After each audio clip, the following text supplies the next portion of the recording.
नमस्कार।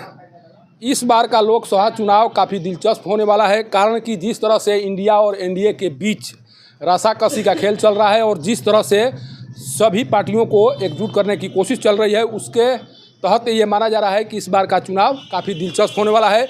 और इसी दिलचस्प चुनाव के बीच प्रधानमंत्री नरेंद्र मोदी के द्वारा 400 के पार का नारा दे दिया गया है।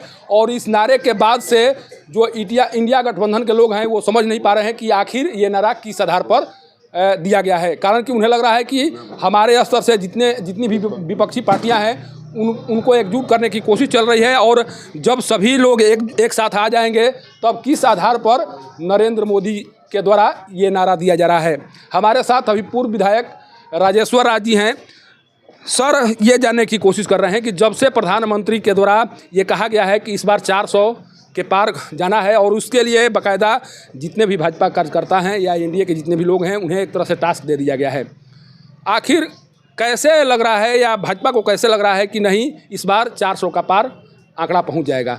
सबसे पहले तो आपको और आपके तमाम दर्शकों को जय श्री राम।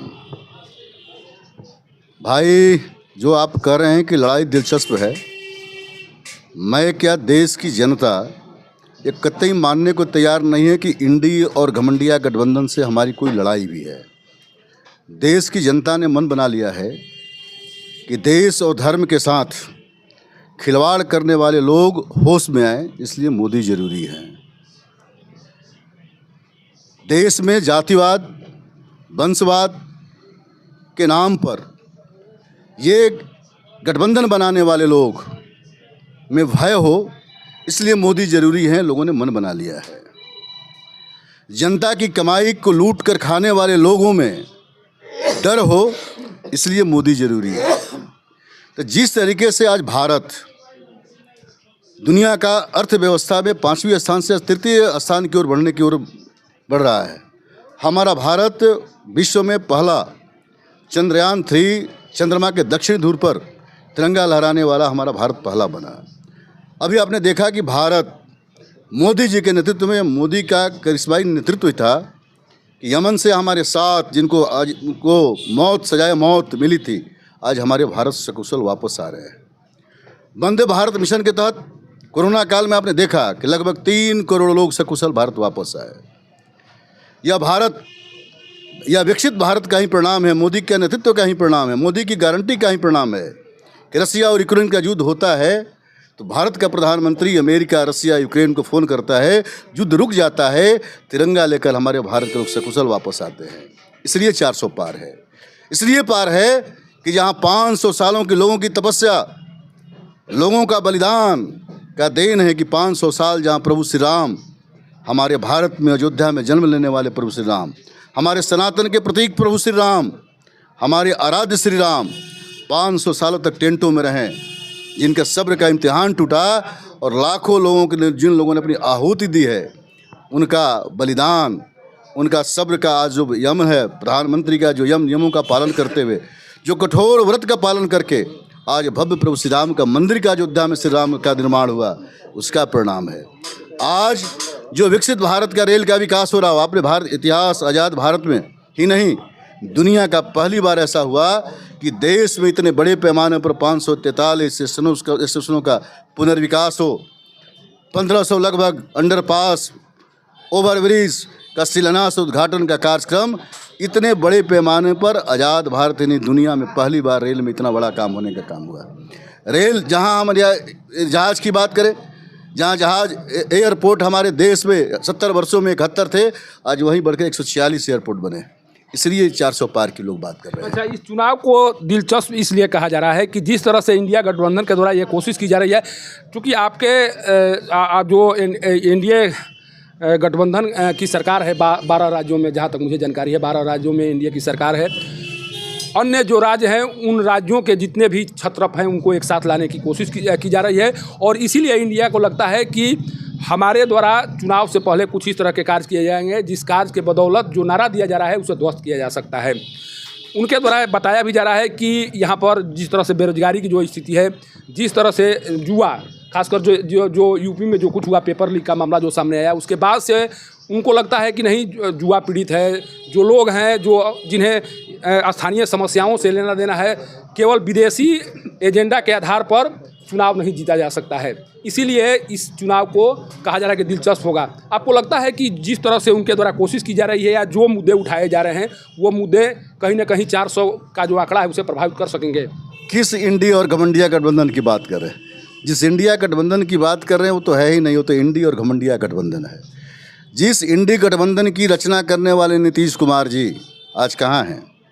बिहार की जनता ने जो जनादेश दिया था कि राष्ट्रीय जनतांत्रिक गठबंधन नीतीश जी और भाजपा मिलकर सरकार चलाएगी, बिहार का विकास, सबका साथ, सबका विकास, सबका विश्वास, सबका सहयोग के साथ बिहार आगे बढ़ेगा। आज पुनः नीतीश जी बिहार की जनादेश के साथ आ गए। तो जिस इंडी गठबंधन के बनाने वाले लोग आज वहाँ नहीं हैं। आपने देखा उत्तर प्रदेश में चौधरी चरण सिंह के आज पोते कहाँ हैं, बिहार में चौहान साहब कहाँ हैं। जिस इंडी गठबंधन की आप बात कर रहे हैं, एक के बाद एक लोग अपना तलवार डालते जा रहे हैं। क्यों? इसलिए नहीं कि भारतीय जनता पार्टी की जो नीति है कि सबका साथ, सबका विकास, सबका विश्वास, सबका प्रयास, और सबको ये विश्वास हुआ कि भारतीय जनता पार्टी ही एक ऐसी पार्टी है जिसमें मोहन यादव जैसा कार्यकर्ता भी मुख्यमंत्री बन सकता है, भजन लाल शर्मा जैसे कार्यकर्ता भी मुख्यमंत्री बन सकते हैं, चाय बनाने वाले का बेटा भी प्रधानमंत्री बन सकता है। और जिस विकास की बात कर रहे हैं कि सिर्फ दुनिया को देखकर ही नहीं, क्या भारत की सड़कों के हालात क्या थे? क्या आज हर गांव भारत के पक्की सड़क से नहीं जुड़े? क्या आज गरीबों के पक्का मकान, छत के नीचे हमारे गरीबों को रहने के लिए प्रधानमंत्री आवास योजना के तहत पक्का मकान नहीं बने? क्या हर गांव घर तक बिजली नहीं पहुंची? क्या जिनमें बिजली आंख में चौनी हुआ करती थी, 18,000 गाँव आज भी आज़ादी के बाद वंचित थे। क्या आप नहीं मानते कि आज़ादी के बाद विद्यालयों में जहाँ हमारी बेटियाँ, हमारी बहुएं विद्यालयों में जाती थी, 8 घंटे सोच करने कहा जाती होंगी, समाज के किसी व्यक्ति ने चिंता नहीं किया। लेकिन देश का प्रधान सेवक जिसे नरेंद्र भाई मोदी को लोगों ने अपना मत देकर बनाया, नरेंद्र मोदी ने जहाँ अपनी सीमाओं की चिंता की, वहीं यह भी चिंता किया कि कोई भी विद्यालय शौचालय सहित होगा, शौचालय रहित नहीं रहेगा। हमारे गाँव में इज्जत घर बनेगा। प्रधानमंत्री आवास योजना के तहत इज्जत घर बन रहा है। तो क्या चाहिए? हर गांव पक्का मकान, हर गरीबों का पक्का घर, हर गांव सड़क, हर घर बिजली, गरीबों को मुफ्त 80 करोड़ लोगों को आज घर तक मुफ्त अनाज, इलाज के लिए आयुष्मान योजना के तहत 5 लाख रुपये के इलाज की गारंटी। अब क्या चाहिए भाई? आज शिक्षा की व्यवस्था, 25 करोड़ लोग, क्या ये बात नहीं है कि 14 के बाद आज तक लगभग 25 करोड़ लोग गरीबी रेखा से ऊपर आने का काम हुआ है। आज भारत तृतीय अर्थव्यवस्था की ओर विश्व में बढ़ने जा रही है। तो कहाँ आप कह रहे हैं कि सिर्फ ऊपर की बात है? जब भाजपा कार्यकर्ताओं के द्वारा या नेता के द्वारा जब यह बताने की कोशिश की जाती है कि प्रधानमंत्री नरेंद्र मोदी के द्वारा 10 सालों में बहुत कुछ कार्य किया गया, तब लोग बिहार में यह कहते हुए सुनाई पड़ते हैं कि जब नरेंद्र मोदी के द्वारा इस तरह के काम कर ही दिए गए, उसके बाद भी नीतीश कुमार के साथ हाथ मिलाने की क्या मजबूरी थी? जिस तरह से नीतीश कुमार के द्वारा भाजपा का साथ छोड़ा गया, जो आरोप लगाए गए, जिस तरह से गृह मंत्री के द्वारा बयान दिए गए, जिस तरह से जो अभी डिप्टी सीएम हैं उनके द्वारा बयान दिया गया, उन बयानों के बाद फिर भाजपा के पास किस तरह की मजबूरी रही, जिस मजबूरी के कारण नीतीश कुमार से हाथ मिलाना पड़ा? कोई मजबूरी नहीं है भाजपा के साथ। भारतीय जनता पार्टी, मैं याद दिलाना चाहता हूँ, जननायक कर्पूरी ठाकुर जी के पहले जनसंघ था। जब कांग्रेस ने आरएसएस पर प्रतिबंध लगाया तो उस समय राजनीतिक पार्टी जनसंघ बनी। जनसंघ ने विलय कर दिया जनता पार्टी में बिहार के हित के लिए। भारतीय जनता पार्टी वो है। भारतीय जनता पार्टी सिर्फ सत्ता की राजनीति नहीं करती है, भारतीय जनता पार्टी मूल्यों की राजनीति करती है। तो आज नीतीश का किसी से हम समझौता कर सकते हैं राज्य और राष्ट्र के हित के लिए। जब जनसंघ अपना अस्तित्व समाप्त कर सकता है राज्य के हित के लिए, राज्य के विकास के लिए, तो बिहार की जनता ने जो जनादेश दिया था, उस जनादेश का सम्मान करने का काम किया भारतीय जनता पार्टी ने। भारतीय जनता पार्टी किसी मजबूरी में समझौता नहीं किया है। जो चुनाव विगत हुआ हमारा 2020 में, क्या उसमें जनादेश नहीं था कि नीतीश कुमार के साथ जनादेश हमें नहीं मिला था सरकार बनाने का? हमने उस जनादेश का सम्मान करने का काम किया है बिहार के विकास के लिए, ताकि बिहार में ये जो अराजकता पैदा करने वाले लोग हैं, जो गड्ढे में सड़क देखने वाले लोग थे, जो पहलवान विद्यालय बनाने वाले लोग थे, जो नक्सलवादी गतिविधियों को आगे बढ़ाने वाले लोग थे, जो अपहरण को उद्योग धंधा बनाने वाले लोग थे, आज आपने देखा कि बिहार में इनके आने ही सत्ता में किस तरीके से अपहरण का उद्योग फल फूलने लगता था, किस तरह बालू कारोबारियों ने जनता के सेवक पुलिसों पर भी आक्रमण करना शुरू कर दिया था, किस तरह आपराधिक घटनाएं बढ़ती जा रही थी। इसको बिहार में रोकने के लिए नीतीश से समझौता करना जरूरी है, ताकि बिहार विकास के रास्ते पर चले। बिहार भारत जिस तरीके से आगे बढ़ रहा है, हमारा बिहार भी कहीं पीछे न रहे, इसलिए नरेंद्र मोदी जी ने नीतीश कुमार जी को फिर साथ। जब 400 के पार के आंकड़े के बारे में जब बात की जाती है, तब विपक्षी पार्टियों के द्वारा ये कहा जाता है कि जिस तरह से अभी राज्यसभा चुनाव के दौरान जो विपक्षी पार्टियां करें उसके अनुसार 25 विधायकों को बढ़ाकर 43 किया जाता है हिमाचल प्रदेश में। अन्य राज्यों में, उत्तर प्रदेश में जो खेला होता है, उसी तरह का खेला लोकसभा चुनाव के दौरान किया जाएगा। ईडी, सीबीआई या जो भी एजेंसियां हैं उसका इस्तेमाल करके ही 400 के आंकड़े को पार किया जा सकता है। काम के बदौलत 400 के आंकड़े पार नहीं किए जा सकते हैं। ये आरोप विपक्षी पार्टियों के द्वारा लगाए जा रहे हैं जब से राज्यसभा चुनाव संपन्न हुए हैं। आखिर जो आरोप लगाए जा रहे हैं, क्या आपको लगता है कि उस आरोप में सच्चाई है, या केवल और केवल भाजपा को बदनाम करने के लिए या अपने जनाधार को बढ़ाने के लिए इस तरह का कार्य किया जा रहा है? मेरे भाई जरा ये बताना चाहेंगे, क्या जनता की कमाई को लूट कर खाने वाले लोगों को छूट दे दी जाए, यह लोकतंत्र है? क्या 1.5 वर्ष की उम्र में तेजस्वी यादव करोड़ों के मालिक हो जाएं, यह सच्चा लोकतंत्र है? तो क्या गरीबों की, जनता की गाढ़ी कमाई खाने वाले लोग अगर जेल के अंदर जाते रहे हैं, अगर उन्हें भय व्याप्त है, तो क्या ये गलत है? इसलिए तो हमने कहा कि देश की जनता ने मन बना लिया है कि गरीबों की, जनता की, गरीब जनता की गाढ़ी कमाई खाने वाले लोग में भय हो, वो जेल के बाहर नहीं, जेल के अंदर जाएं, इसलिए 400 के पार है। अच्छा, एक अंतिम प्रश्न है। जिस तरह से भगदड़ की स्थिति दिखाई पड़ रही है, लगातार अन्य पार्टी के जो भी विधायक हैं, जो भी नेता हैं, वो भाजपा के साथ जुड़ने की कोशिश कर रहे हैं। स्थिति लगातार भयावह होती जा रही है।